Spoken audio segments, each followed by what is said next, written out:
नमस्कार, बेलुका 7:30 बजेको नेपाल लाइभ समाचारमा स्वागत छ। म डिबी खड्का।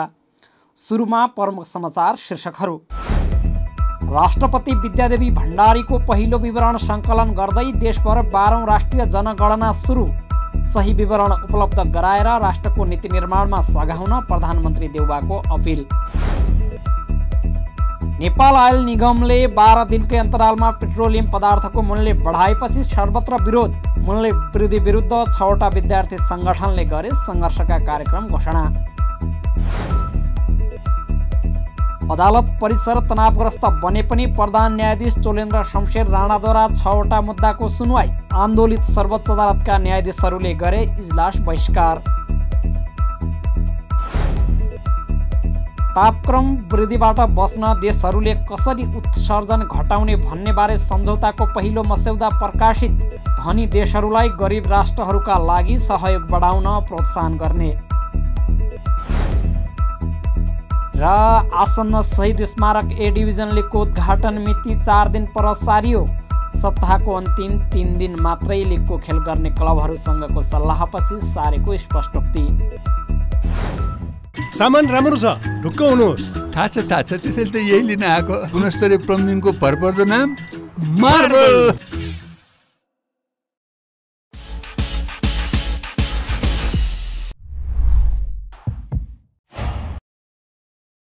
अब समाचार विस्तारमा। राष्ट्रपति विद्यादेवी भण्डारीले राष्ट्रिय जनगणना 2078 को औपचारिक सुरुवात गरेकी छिन्। बिहिबार बिहान शीतल निवासमा पुगेको गणकको टोलीलाई राष्ट्रपति भण्डारीले आफ्नो परिवारको तथ्याङ्क उपलब्ध गराउँदै राष्ट्रिय जनगणना 2078 को औपचारिक सुरुवात गरेकी हुन्।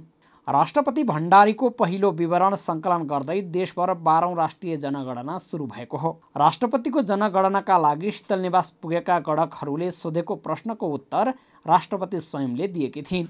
केन्द्रीय तथ्याङ्क विभागका महानिर्देशक नेविनलाल श्रेष्ठ सहितको टोली बुधबार बिहान राष्ट्रपति निवासमा पुगेको थियो। जनगणनाको प्रश्नावलीमा 80वटा प्रश्नहरू समावेश गरिएको छ। देशभर गणकहरू जनताका घर घरमा पुगेर जनगणना गरिरहेका छन्। मेरो जनगणना मेरो सहभागिता नारासहित आजदेखि सुरु भएको जनगणना मङ्सिर 9 गते सकिँदैछ। देशभरको जनगणना गर्न 40,000 गणक र 8,500 सुपर्यवेक्षक खटाइएको विभागले जनाएको छ। प्रधानमन्त्री शेरबहादुर देउबाले गणकहरूलाई सही विवरण उपलब्ध गराउन आग्रह गरेका छन्। सही विवरण उपलब्ध गराएर राष्ट्रको नीति निर्माणका लागि अपरिहार्य सूचना सङ्कलन गर्ने कार्यमा महत्त्वपूर्ण भूमिका निर्वाह गर्न उनले सम्पूर्ण देशवासीलाई आग्रह गरेका हुन्। प्रधानमन्त्रीद्वारा जारी सन्देशमा जनगणनाले व्यक्तिको मात्र गणना नगरी देश विकासको समग्र मार्गचित्र पनि तय गर्ने उल्लेख गरेका छन्। नेपाल आयल निगमले पेट्रोलियम पदार्थको मूल्य बढाएको छ। केही दिन अगाडि मात्रै पेट्रोलियम पदार्थमा मूल्य बढाएको निगमले बुधबार राति 12 बजेदेखि लागू हुने गरी पुनः पेट्रोल, डिजेल, मट्टीतेल, हवाई इन्धन र खाना पकाउने ग्यासको मूल्य बढाएको हो। निगमले पेट्रोल, डिजेल र मट्टीतेलको मूल्य प्रति लिटर 3 रुपैयाँका दरले बढाएको छ। निगमले मूल्य बढाएपछि पेट्रोल प्रति लिटर मूल्य 136 रुपैयाँ पुगेको छ। यस्तै डिजेल तथा मट्टीतेलको मूल्य 119 रुपैयाँ प्रति लिटर पुगेको छ। निगमले खाना पकाउने ग्यासको मूल्य प्रति सिलिन्डर 75 रुपैयाँ बढाएको छ। खाना पकाउने ग्यासको मूल्य बढेपछि प्रति सिलिन्डर 1575 रुपैयाँ पुगेको छ। निगमले गत शुक्रबार कार्तिक 12 गते मात्रै इन्धनको मूल्य बढाएको थियो। इन्डियन आयल कर्पोरेसन आइओसीबाट कार्तिक 15 गते प्राप्त नयाँ मूल्य सूचीमा इन्धनको मूल्य बढाएर पठाइएकाले पुनः मूल्य बढाउनु परेको निगमका सहप्रवक्ता पुष्कर कार्कीको भनाइ छ।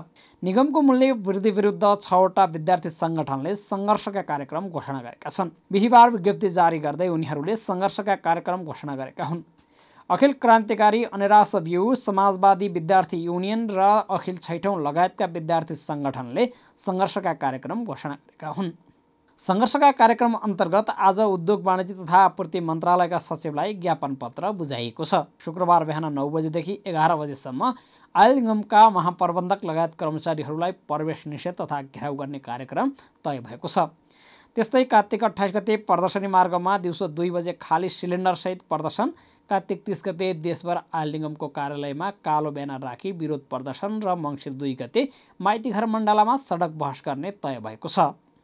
आफ्नो राजीनामाको माग गर्दै जारी आन्दोलनले बिहिबार सर्वोच्च अदालत परिसर तनावग्रस्त बन्दा प्रधान न्यायाधीश चोलेन्द्र शमशेर राणाले 6वटा मुद्दाको सुनवाई गरेका छन्। चिया समय अगाडि नै 6वटा मुद्दाको सुनवाई सकेर प्रधान न्यायाधीश राणा सर्वोच्चबाट बाहिरिएका हुन्। बिहिबार राणाले 6वटा संयुक्त र 3वटा एकल गरी 9वटा इजलास गठन गरेका थिए। राणाले आफ्नो एकल पूर्ण इजलासमा 6वटा मुद्दाको सुनवाईका लागि पेशी तोकेका थिए। 6वटै मुद्दाको सुनवाई गर्दै राणाको इजलासले कैफियत प्रतिवेदन माग्ने आदेश गरेको छ। राणाको राजीनामाको माग गर्दै कार्तिक पहिलो सातादेखि आन्दोलित सर्वोच्च अदालतका न्यायाधीशहरूले बिहिबार पनि इजलास बहिष्कार गरेका छन्। उनीहरूले बन्दी प्रत्यक्षीकरणका 3वटा मुद्दाको मात्र सुनवाई गरे। बाँकी मुद्दामा उनीहरूले सुनवाई गरेनन्। बिहिबार प्रधान न्यायाधीश राणाले आफूसहितका 9वटा इजलास तोकेका थिए। उनले 177वटा मुद्दाको पेशी राख्दै इजलास तोकेका थिए। नेकपा एमालेको सङ्गठित सदस्यको सङ्ख्या 8 लाखभन्दा बढी पुगेको छ। पार्टीको 10औं राष्ट्रिय महाधिवेशन नजिकै गर्दा सङ्गठित सदस्यको सङ्ख्या 8 लाखभन्दा बढी पुगेको हो। केन्द्रीय सदस्य एवं एमाले कार्यालय सचिव शेरबहादुर तामाङले बिहिबारसम्म पार्टीको देशैभर सङ्गठित सदस्यको सङ्ख्या 8 लाखभन्दा बढी भएको जानकारी दिए। 8 लाखभन्दा बढी सदस्य पुगेका छन्। कार्तिक 27 मात्रै हामी अहिलेलाई अपडेट गर्छौँ। उनले भने देशैभर पार्टी सङ्गठित सदस्यहरूको सङ्ख्या 15 लाख पुर्याउने लक्ष्य छ। उनले अब बाँकी सङ्गठित सदस्यको अपडेट पार्टीको महाधिवेशनपछि मात्रै हुने बताए। महाधिवेशनपछि हामी खुल्ला रूपमा नै पार्टीको सदस्यता आह्वान गर्छौँ। स्थानीय कमिटीले सिफारिस गरेपछि त्यसलाई भेरिफाई गरेर सङ्गठित सदस्य दिन्छौँ। उनले भने आगामी मङ्सिर 10 देखि 12 गतेसम्म चितवनमा हुन गइरहेको 10औं राष्ट्रिय महाधिवेशनका लागि यही कार्तिक 27 गते एकै दिन देशैभरि प्रतिनिधि छनौटको समय तोकिएको छ।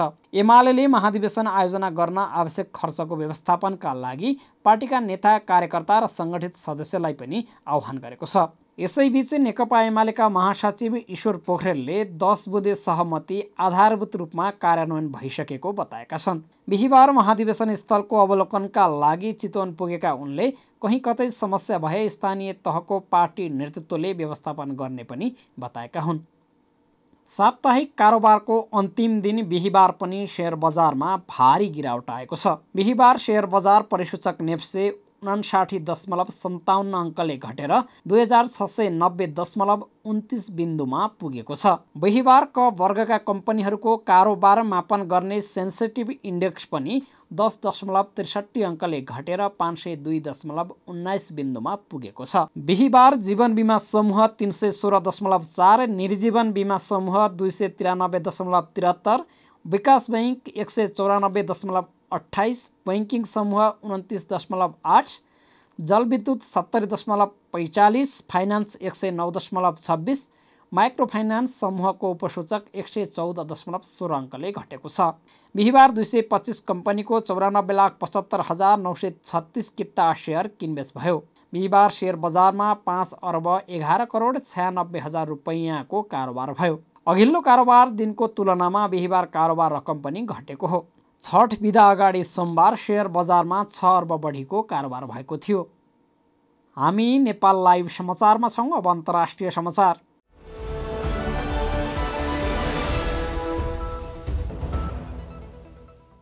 एक 1.5 डिग्री सेल्सियसभन्दा माथिको तापक्रम वृद्धिबाट बच्न देशहरूले कसरी उत्सर्जन घटाउने भन्ने बारे सम्झौताको पहिलो मस्यौदा प्रकाशित भएको छ। उक्त सहमतिले धनी देशहरूलाई गरिब राष्ट्रहरूका लागि सहयोग बढाउन प्रोत्साहन गर्ने बताइएको छ। 7 पृष्ठ लामो सहमतिको मस्यौदा जलवायु परिवर्तनका प्रभावहरूसँग जुझ्नका लागि सहयोग गर्ने हेतुका साथ अनुकूलन र आर्थिक पाटोमा केन्द्रित रहेको अन्तर्राष्ट्रिय सञ्चार माध्यमहरूले जनाएका छन्। बीबीसीका वातावरण संवाददाता म्याट म्याग्रेथका अनुसार दस्तावेजमा तापमान वृद्धिलाई सीमित पार्न र देशहरूलाई उत्सर्जन कटौती गर्ने विषयमा थप महत्त्वाकांक्षी बनाउनका लागि महत्त्वपूर्ण कदमहरू समावेश गरिएका छन्। यो दस्तावेजले COP26लाई यो शताब्दीमा 1.5 डिग्री सेल्सियसभन्दा माथि जाँदै गरेको विश्वव्यापी तापमान रोक्नका लागि महत्त्वपूर्ण कदमहरूको श्रृङ्खलातर्फ डोर्याउने प्रयास गर्ने उनले जनाएका छन्। यसको सबैभन्दा महत्त्वपूर्ण पाटो भनेको राष्ट्रहरूलाई कार्बन उत्सर्जन कम गर्ने योजना सुधार गराउनु भएको बीबीसीले जनाएको छ। चीन, भारत, ब्राजिल र साउदी अरेबिया जस्ता देशहरूले अर्को वर्षको अन्त्यसम्ममा नयाँ योजना अघि सार्ने यो अनुरोधमा कस्तो प्रतिक्रिया जनाउनेछन् भनेर हेर्न रोचक हुने बीबीसीले जनाएको छ। सम्मेलनमा 100 भन्दा बढी देशका प्रतिनिधिले सन् 2030 सम्ममा वन फडानी अन्त्य गर्ने र वृक्षारोपण गर्ने बाचा गरेका थिए। अमेरिका र युरोपेली सङ्घ EUले सन् 2030 सम्ममा हरित गृह ग्यास मिथेन उत्सर्जन कम गराउनका लागि विश्वव्यापी रूपमा सहकार्य गर्ने घोषणा गरेका छन्। वायुमण्डलमा मिथेन कम गर्नुलाई छिट्टै विश्वव्यापी तापमान घटाउने उत्तम उपायहरूमध्ये एक मानिन्छ। 40 भन्दा बढी राष्ट्रहरूले कोइलाको प्रयोगबाट टाढिने प्रतिबद्धता व्यक्त गरेका छन्। तर विश्वका सबैभन्दा ठुला कोइला प्रयोगकर्ता चीन र अमेरिका भने त्यो प्रतिबद्धतामा जोडिएका छैनन्। नेपाल लाइभ समाचारमा अब खेल समाचार।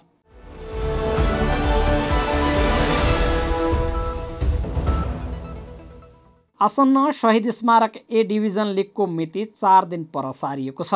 कार्तिक 29 गते सुरु हुने भनिएको लिग अब मङ्सिर 3बाट मात्रै सुरु हुने भएको हो। अखिल नेपाल फुटबल सङ्घ एन्फाका महासचिव इन्द्रमान तुलाधरका अनुसार क्लबहरूकै सल्लाहमा मिति सारिएको हो। क्लबहरूसँगको सल्लाह अनुसार सप्ताहको अन्तिम 3 दिनका लागि लिगका खेल गर्ने भएपछि मिति केही दिन पर सरेको हो।